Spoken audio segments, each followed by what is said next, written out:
Salut les amis, une petite vidéo aujourd'hui pour parler de Freddy l'Arrangeur, un des derniers titres de Garcenis, qui est dispo chez Delcourt dans un format BD presque franco-belge, hein.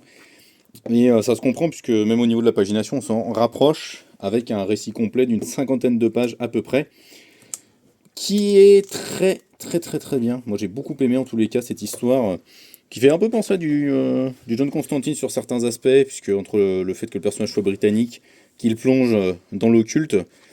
Ici, en fait, il bosse pour des stars hollywoodiennes et pour des studios de cinéma, et il essaie un peu d'arranger les choses. C'est un fixeur, comme on dit en anglais.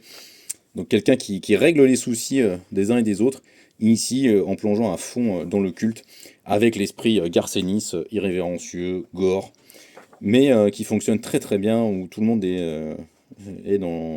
essaie de piéger un peu tout le monde et de manipuler tout le monde. C'est hyper cool, c'est super bien dessiné par Mike Perkins.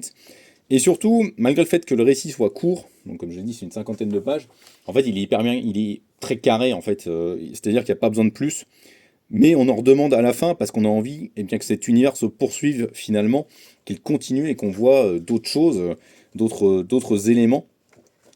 Et donc voilà, il y a plein de trucs complètement délirants et débiles. C'est du Garcenis vraiment pleine balle, mais ça marche, je trouve, moi, parfaitement. Je me suis vraiment régalé, c'est très drôle, le personnage de Freddy, c'est un vrai régal à suivre. Donc voilà, c'est vraiment du très bon Garcenis, je trouve.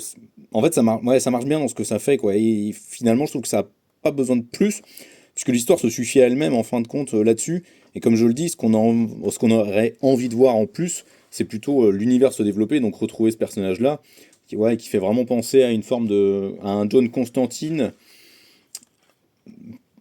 pas très différent, parce qu'il est vraiment sur le même délire, c'est-à-dire qu'il manipule tout le monde, il est confronté à de l'occulte, il essaie un peu d'arranger les choses à sa sauce, et pour se rendre un peu meilleur qu'il n'est vraiment. Et donc voilà, ça rappelle beaucoup de John Constantine sur cet aspect-là. Donc il n'y a rien d'inédit en fait dans ce que fait Garcenis, mais ce qu'il fait, il le fait très bien. Et il arrive à montrer, comme Brubaker l'avait fait par exemple avec un récit comme Pulp, qu'on n'a pas besoin de faire un récit qui s'étale sur des pages et des pages, qu'on n'a pas besoin d'en rajouter, d'en faire une grosse tartine. Parfois, finalement, en faire peu, et c'est tout aussi efficace, parce l'auteur arrive à être synthétique, arrive à aller droit au but, et à faire ce qu'il veut exactement. Et c'est exactement ça, ce Freddy l'Arrangeur. Donc moi j'ai vraiment beaucoup apprécié ça. Et je vous conseille de faire de même. Si l'esprit Garcenis façon John Constantine vous manque un petit peu, eh bien vous pouvez foncer sur Freddy l'Arrangeur, c'est très bien. Ciao!